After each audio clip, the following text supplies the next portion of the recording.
ప్రకాశం జిల్లా అద్దంకిలో విద్యుత్ శాఖ మంత్రి గొట్టిపాటి రవికుమార్ పర్యటించారు.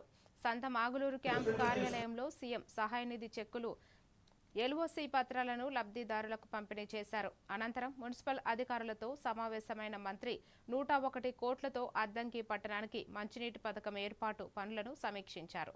తమ్మవరం నుంచి నీటి సరఫరా చేసి 5,000 కనెక్షన్లతో 85 కిలోమీటర్ల పంపిణీ వ్యవస్థను ఏర్పాటు చేయనున్నట్లు అధికారులు తెలిపారు.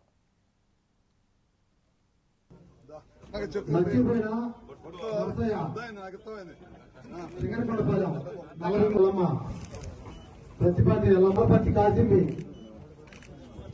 బోడపాటి సుబ్బాయమ్మ దేవపాడు సార్.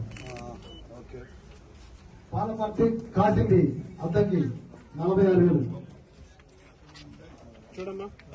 పాలపర్తి ఆదం 2,25,000. బలికొల మండలం అమలు చూడమ్మా. కందుకూరు కర్ణాకరరావు, కందుల సాత్విక్, బల్లికొరవ 50,000.